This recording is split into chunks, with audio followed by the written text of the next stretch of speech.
Assalamualaikum warahmatullahi wabarakatuh. Jadi kita dari grup F ingin menyampaikan materi mengenai ajaran agama Islam dalam upaya kuratif. Ya, jadi ini adalah anggota dari kelompok F, yaitu Hanin, Devi, Safitra, Esti, Safa, Frida, Selena, Safa, dan Aisyah. Atau pengobatan dalam Islam. Nah, secara konseptual dan filosofis, Islam sesungguhnya itu telah menuntun dan mengatur cara kesehatan manusia pada jalan untuk mendapatkan kesejahteraan dan kebahagiaan lahir batin. Nah, sehingga kesehatan di dalamnya itu mencakup upaya promotif, preventif, dan juga kuratif. Ajaran Islam juga pengobatan sejalan dengan perkembangan teknologi. Pengobatan itu sendiri adalah suatu kebudayaan untuk menyelamatkan diri dari penyakit yang mengganggu kelangsungan hidup manusia berdasarkan pada ilmu yang diketahui dari sisi kondisi kesehatan dan menurunnya kesehatan, untuk menjaga kesehatan yang telah ada dan mengembalikannya ketika kondisi tidak sehat. Nah, baik pengobatan tradisional maupun modern seharusnya tetap dilakukan. Yang utama itu adalah upaya preventif atau pencegahan sebelum penyakit itu terjadi. Apabila terjadi sakit, maka umat Islam itu diingatkan untuk selalu berobat sesuai dengan syariat Islam. Jadi di sini kami akan membahas tentang apa saja pengertian pengobatan atau upaya kuratif dalam Islam, konsep dan prinsip pengobatan dalam Islam, lalu tujuannya adalah untuk mengetahui pengertian pengobatan atau upaya kuratif dalam Islam. Selanjutnya, prinsip pengobatan dalam Islam. Yang pertama, meyakini bahwa Allah SWT yang Maha menyembuhkan penyakit.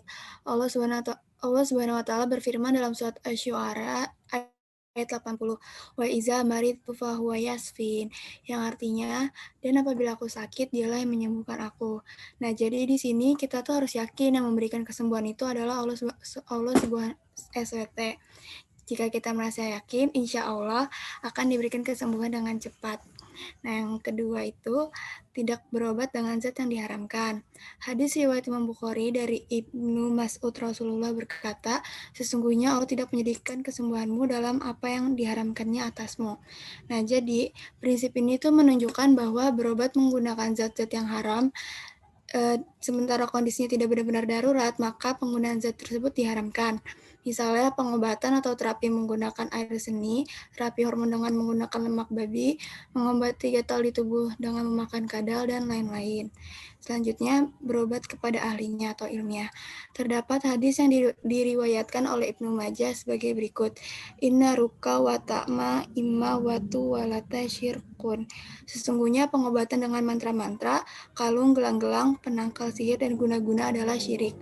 Jadi kita tuh berobat harus ke dokter, nggak boleh ke dukun dan sebagainya yang mendekati syirik.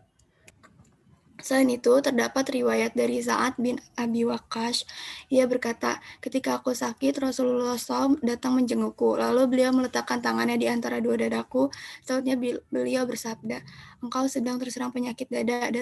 Datangilah Harits bin Qaladah, saudaranya Syakif, karena dia ahli mengobati penyakit. Nah, jadi dari hadis ini kita dapat mengambil kesimpulan kalau kita tuh boleh mendatangi dokter yang lebih ahli. Selanjutnya, tidak menimbulkan mudarat. Jadi Allah Subhanahu wa taala tidak memerintahkan hambanya dengan sesuatu yang akan membahayakan fisik mereka.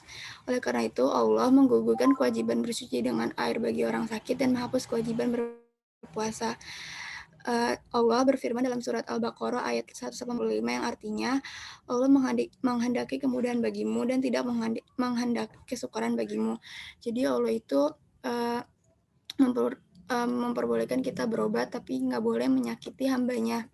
Yang kelima, selalu ikhtiar dan tawakal. Jadi dalam Al-Quran Surat Ar-Ra'd ayat 11, Allah berfirman, sesungguhnya Allah tidak merubah keadaan suatu kaum sehingga mereka merubah keadaan yang ada pada diri mereka sendiri. Quran Surat Ar-Ra'd ayat 11. Jadi walaupun kesembuhan itu datangnya dari Allah, kita tetap harus berikhtiar untuk sembuh, bukan tiba-tiba sembuh. Kemudian kaidah pengobatan dalam Islam. Menurut Ibnu Qayyim, kaidah pengobatan ada 3 macam. Yang pertama yaitu menjaga kesehatan. Allah berfirman dalam surat Al-Baqarah ayat 184 yang berarti Maka jika di antara kamu ada yang sakit atau dalam perjalanan, lalu ia berbuka, maka wajiblah baginya berpuasa sebanyak hari yang ditinggalkan atau pada hari-hari yang lain. Maksudnya yaitu Allah membolehkan berbuka bagi orang yang sakit karena alasan sakitnya dan bagi musafir untuk memelihara kekuatan mereka dari hal-hal yang bisa melemahkannya. Kemudian yang kedua yaitu menjaga diri dari hal-hal yang membahayakan. Allah berfirman dalam surat An-Nisa ayat 43 yang artinya, dan jika kamu sakit atau sedang dalam perjalanan atau kembali dari tempat buang air atau kamu telah menyentuh perempuan, kemudian kamu tidak mendapat air, maka bertayamumlah dengan tanah yang baik. Maksudnya yaitu Allah membolehkan orang yang sakit untuk menggunakan debu yang suci dan tidak menggunakan air demi menjaga badan dari hal-hal yang bisa membahayakannya. Selain itu, ayat tersebut juga mengingatkan kepada kita bahwa kita harus menjaga diri dari dalam maupun dari luar. Dan yang ketiga yaitu membuang zat-zat yang rusak. Allah berfirman dalam surat Al-Baqarah ayat 196 yang berbunyi, jika ada di antara kamu yang sakit atau ada gangguan di kepalanya, lalu ia mencukur, maka wajib atasnya berfidyah, yaitu berpuasa atau bersedekah atau berkorban. Maksudnya yaitu Allah membolehkan bagi orang yang sakit atau sedang ada gangguan di kepalanya seperti kutu, rasa gatal, atau yang lainnya, maka boleh baginya memotong rambutnya walaupun sedang dalam keadaan ihram untuk menyingkirkan hal atau zat-zat yang dapat menyebabkan penyakit di kepalanya. Selanjutnya, pengobatan menurut petunjuk Al-Quran dan hadis. Di dalam hadis dijelaskan bahwa Allah Subhanahu wa Ta'ala tidak akan menurunkan suatu penyakit apabila tidak menurunkan juga obatnya. Sebagaimana hadis yang diriwayatkan oleh Abu Hurairah radhiyallahu anhu dari Rasulullah Shallallahu alaihi wasallam bersabda, "Ma anzalallahu huda'an illa anzala lahu syifa." Artinya, tiadalah Allah menurunkan penyakit kecuali dengan menurunkan obatnya. Al-Quran dapat digunakan sebagai penawar dan obat terhadap penyakit seseorang, baik jasmani maupun rohani. Sebagaimana firman Allah Subhanahu wa Ta'ala dalam surat Yunus ayat 57 yang berbunyi, Ya ayyuhan nasu qad ja'atkum mau'izatum mir rabbikum wa shifaa'atul lima fis suduri wa hudaw wa rahmatul lil mu'minin. Yang artinya, hai manusia, telah datang kepadamu kitab yang berisi pelajaran dari Tuhanmu dan sebagai obat penyembuh jiwa, sebagai petunjuk dan rahmat bagi orang-orang yang beriman. Demikian pula dalam surat Al-Isra ayat 82 yang berbunyi, wa nunazzilu minal qur'ani ma huwa syifaa'u wa rahmatul lil mu'minin wa la yaziduz zalimina illa khosara. Yang artinya, dan kami turunkan dari Al-Quran suatu yang menjadi penawar dan rahmat bagi orang-orang yang beriman. Dan Al-Quran itu tidaklah menambah kepada orang-orang zalim selain kerugian. Selanjutnya itu ada Tibun Nabawi. Nah, Tibun Nabawi ini merupakan tata cara pengobatan Rasulullah Shallallahu alaihi wasallam yang diwariskan melalui para sahabatnya. Tibun Nabawi ini meliputi banyak hal, seperti bekam, madu, air mawar, air zam-zam, kurma, dan lainnya. Selanjutnya, ruqyah. Ruqyah adalah mantra-mantra atau jampi perlindungan yang dibacakan kepada yang sakit seperti demam, kesurupan, dan penyakit lainnya. Namun, Rasulullah memperbolehkan ruqyah syariah karena pengobatannya menggunakan bacaan ayat-ayat Al-Quran dan doa-doa. Karena doa-doa tersebut merupakan obat bagi jiwa yang baik. Langkah-langkah yang digunakan dalam proses ruqyah. Yang pertama, muqaddimah ruqyah, yaitu konseli akan memulai penekanan pengondisian tempat karena proses ruqyah adalah seharusnya bersih, sejuk, dan tenang. Yang kedua, takziah dan konseling. Di langkah ini, konseling menggali informasi untuk membantu konselor dalam membimbing konseli menuju kesembuhan. Yang ketiga, terapi Qurani, yaitu membaca ayat-ayat ruqyah yang akan diperdengarkan kepada konseli. Ayat-ayat itu akan dibacakan, yakni surat Al-Fatihah, Al-Baqarah ayat 284 sampai 286, Al-A'raf ayat 54 sampai 56, Al-Mu'minun ayat 116 sampai 118, Al-Jin ayat 1 sampai ayat 10,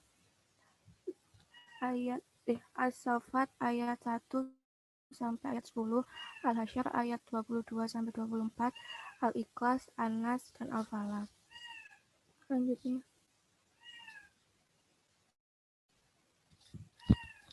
yang keempat, terapi reaksi. Di langkah ini, konseli akan merasakan kepanasan setelah dibacakan ayat-ayat Al-Quran dan memukul-mukul bagian pundaknya. Pada tahap ini, konselor akan menggunakan beberapa teknik-teknik ruqyah syariah seperti 1. Teknik sentuhan, yaitu di mana mualij akan meletakkan telapak tangan kanan di tempat yang sakit dengan doa pengharapan kepada Allah Subhanahu wa Ta'ala untuk menyirnakan rasa sakitnya. Yang kedua, teknik tepukan, yaitu tujuannya untuk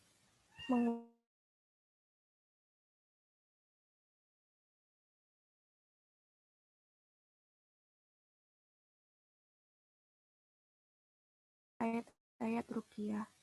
Yang keempat, teknik usapan digunakan untuk menghilangkan sakit sihir di permukaan. Caranya dibacakan ayat ruqyah seperti surat Al-Mu'minun ayat 115 atau Al-Ikhlas, Al-Falaq, dan An-Nas. Di telapak kanan dan ditiupkan lalu diusapkan di bagian yang sakit. Yang kelima, teknik tiupan. Ini sering digunakan oleh Rasulullah Subhanahu wa Ta'ala untuk mengobati dengan cara meniupnya. Caranya adalah dengan membacakan ayat ruqyah kemudian meniupkan ke titik yang sakit. Selanjutnya,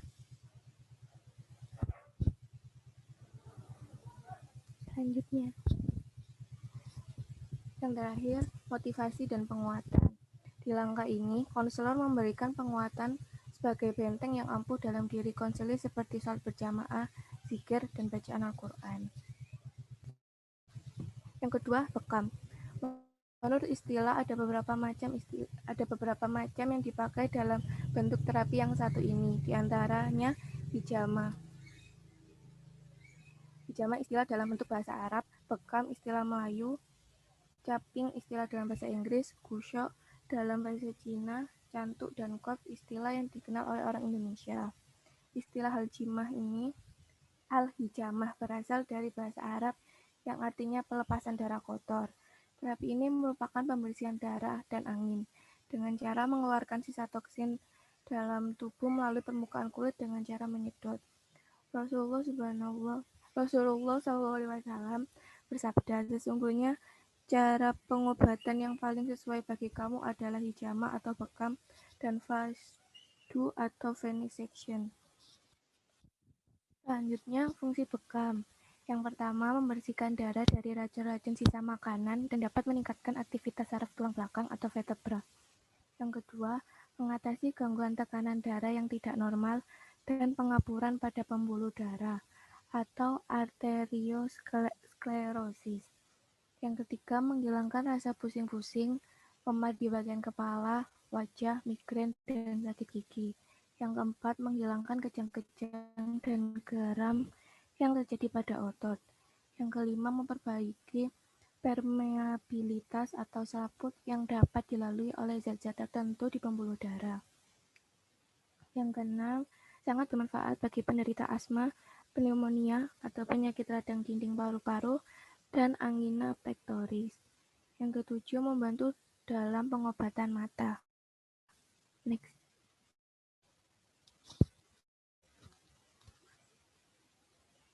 Yang ke-8, bagi wanita dapat membantu mengobati gangguan rahim dan berhentinya haid. Yang ke-9, menghilangkan rasa sakit bahu, dada, dan punggung. Yang ke-10, membantu mengatasi kemalasan, lesu, dan banyak tidur. Yang ke-11, dapat menyembuhkan penyakit encok dan reumatik. Yang ke-12, dapat mengatasi gangguan kulit, alergi, jerawat, dan gatal-gatal. 13. Dapat mengatasi radang selaput jantung dan radang ginjal. 14. Mengatasi keracunan. 15. Dapat mengatasi luka bernanah dan bisul. Selanjutnya. Terapi warna merupakan suatu terapi holistik yang mempunyai begitu banyak manfaat dan telah digunakan ribuan tahun silam. Nah, dalam sejarah kedokteran Islam sendiri, terapi warna ini sudah digunakan oleh Ibnu Sina selama 9 abad sebelum masyarakat Eropa menggunakannya. Ibnu Sina ini menggunakan warna sebagai diagnosis penyakit dan telah menemukan hubungan antara warna dengan suhu tubuh dan kondisi fisik tubuh. Next. Setiap warna memiliki 7 karakteristik atau unsur yang efektif di semua tingkat, yaitu kemudian psikologi elemen, yang ketiga harmonizing elemen, yang keempat vital elemen, yang kelima berkomunikasi dan penyembuhan elemen, yang keenam intuitif elemen, dan yang terakhir adalah spiritual elemen. Next. Dalam terapi warna ini juga dikenal dengan sebutan cakra. Nah, cakra ini bermakna yaitu titik simpul energi dalam tubuh. Konsep cakra ini mengatakan bahwa kesehatan merupakan keseimbangan antara fisik dan emosi. Dengan menggunakan warna yang sesuai, maka penyakit dapat disembuhkan. Yang pertama adalah merah. Merah ini terletak di bagian bawah tulang belakang. Digunakan untuk merangsang tubuh dan pikiran serta meningkatkan sirkulasi. Nah, biasanya warna merah ini digunakan oleh orang-orang yang bergejala kelelahan, kepasifan, gangguan sirkulasi, anemia, dan kurang nafsu makan. Kemudian ada oranye. Oranye ini terletak di daerah panggul. Digunakan untuk menyembuhkan paru-paru dan meningkatkan. Ini biasanya digunakan oleh orang yang bergejala depresi, kejang otot, lelah. Next. Kemudian kuning. Kuning ini terletak pada solar kekusutan. Nah, digunakan untuk mendorong urat dan membersihkan tubuh. Biasanya digunakan oleh orang yang bergejala seperti nyeri lambung, depresi, gelisah. Kemudian hijau. Hijau ini terletak di jantung. Terapi warna hijau ini digunakan oleh orang yang mengalami gejala sembelit, agresif, kekerasan, dan kelelahan. Kemudian biru. Biru ini terletak di tenggorokan, digunakan untuk mengobati penyakit dan meringankan rasa sakit. Kemudian ada violet yang terletak di atas kepala, yang digunakan oleh orang yang mengalami gejala seperti depresi, nyeri antar tulang rusuk. Next. Habatus Sauda. Terdapat hadis riwayat yang membicarakan mengenai Habatus Sauda, yaitu menurut hadis riwayat Ibnu Majah 3438 telah menceritakan kepada kami Muhammad bin Rum dan Muhammad bin Al-Larits Al-Musyian, kedua yang berkata telah menceritakan kepada kami Al-Laits bin Sa'd dari Ukail dari Ibnu Syihab telah mengabarkan kepadaku Abu Salamah bin Abdurrahman dan Said bin Al-Musayyab bahwa Abu Hurairah mengabarkan kepada keduanya bahwa dia mendengar Rasulullah SAW bersabda, sesungguhnya dalam Habatus Sauda tinta hitam terdapat obat dari segala jenis penyakit kecuali asam, dan asam adalah kematian. Menurut Ibnu Hajar menjelaskan bahwa bisa disimpulkan makna Habatus Sauda sebagai obat segala penyakit adalah Habatus Sauda tidak digunakan untuk mengobati berbagai penyakit begitu saja. Kadang digunakan secara mandiri, kadang dicampur dengan unsur lain, kadang ditumbuk, tidak ditumbuk, dimakan, diminum, dan dioleskan. Next.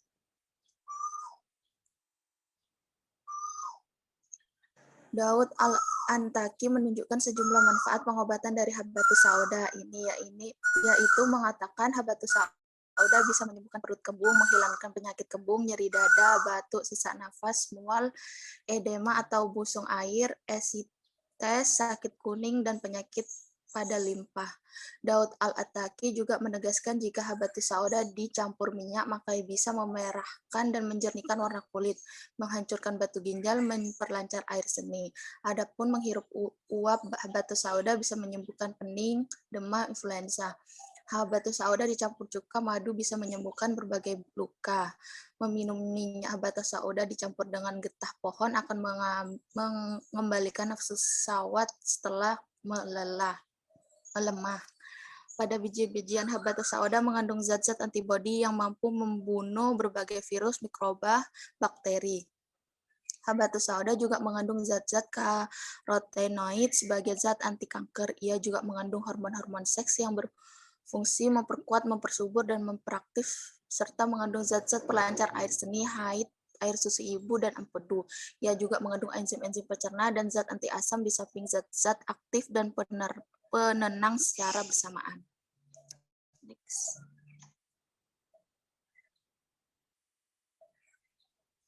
Madu. Kaum muslimin menggunakan madu sebagai nutrisi dan obat sebagaimana disebutkan dalam Al-Qur'an.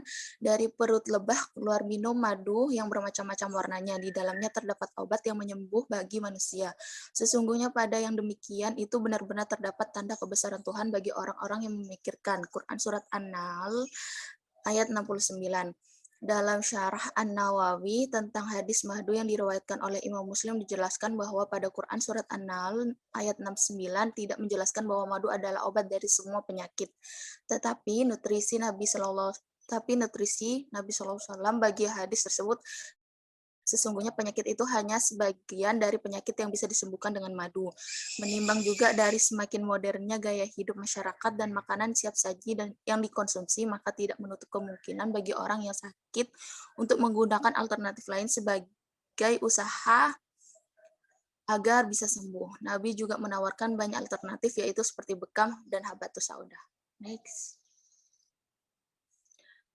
Madu mendapat banyak perhatian dalam dunia kedokteran. Beberapa artikel yang dipublikasi di majalah-majalah kedokteran yang terpercaya antara lain yaitu bakteri tidak mampu melawan madu, menggunakan madu sebagai antikula, madu yang dapat menyembuhkan luka bakar, madu kaya kandungan antioksida, madu dan kesehatan mulut, dan lain-lain. Terus, oleh karena itu, mukjizat madu sebagai yang disampaikan oleh Al-Quran telah terbukti secara ilmiah. Dalam tafsir Al-Quran, Sayyid Qutb mengungkapkan madu sebagai obat penyembuh penyakit sudah dibuktikan secara ilmiah oleh pakar dokter. Madu juga bisa dimanfaatkan untuk kecantikan. Pada tahun 1835 di London tersiar kabar bahwa madu dapat memperindah dan melindungi kulit, mencegah dan mengobati dari pecah-pecah, serta sangat ampuh bagi kulit tangan dan bibir. Pada tahun 1972, Charles Revlon mengumumkan bahwa madu dicampur susu murni dapat menghasilkan kecantikan 100%. Madu dan susu memberikan kesuburan dan kecantikan pada kulit karena mengandung susunan alami yang penting. Oleh karena itu, madu dimasukkan dalam salah satu komposisi bedak dan alat-alat kecantikan. Selain itu juga, manfaat madu diantaranya membantu organ tubuh atau enzim-enzim menyusun macam-macam hormon, membantu jasa-jasa perlawanan bibit penyakit, dan juga madu digunakan dalam hal kecantikan, yaitu bahwa madu dapat memperindah dan melindungi kulit, mencegah dan mengobati dari pecah-pecah, serta sangat ampuh bagi kulit tangan dan bibir. Next. Kesimpulannya, manusia merupakan makhluk ciptaan Allah yang tidak luput dari cobaan atau ujian. Salah satu cobaan tersebut terkait dalam bidang kesehatan. Berbagai macam penyakit bisa datang ke diri seseorang disebabkan oleh berbagai macam risiko atas izin Allah. Namun, Allah tidak semata-mata hanya menurunkan cobaan karena Islam telah mengatur segala aspek kehidupan seorang muslim, termasuk ikhtiar dalam menjalani cobaan penyakit. Pengobatan adalah salah satu bentuk ikhtiar tersebut. Dalam Islam, pengobatan memiliki prinsip, yaitu meyakini bahwa Allah Subhanahu wa Ta'ala yang Maha menyembuhkan penyakit, tidak berobat dengan zat yang diharamkan, berobat kepada ahlinya, tidak menimbulkan mudarat, selalu ikhtiar dan tawakal. Upaya pengobatan yang juga dianjurkan oleh Rasulullah antara lain ruqyah, bekam, habatus sauda, dan madu. Selain itu, cendekiawan Islam juga menjadi tonggak sejarah dalam penemuan dan pengembangan salah satu upaya pengobatan modern, yaitu teori warna. 5 bentuk pengobatan tersebut juga masih relevan hingga saat ini dengan didukung berbagai penelitian yang membuktikan dampak positif dan manfaat yang didapat dari hal tersebut bagi penyembuhan. Selanjutnya, sarannya yaitu berbagai masalah sejatinya telah datang bersamaan dengan solusinya di dalam Islam, termasuk dalam bidang kesehatan. Oleh karena itu, apabila seorang muslim diberi cobaan seperti penyakit, sudah seharusnya tetap berpegang teguh pada nilai-nilai Islam dari Al-Quran maupun hadis, dalam wujud mengamalkan teladan Rasulullah dalam kiat-kiat pengobatan yang dianjurkan oleh beliau.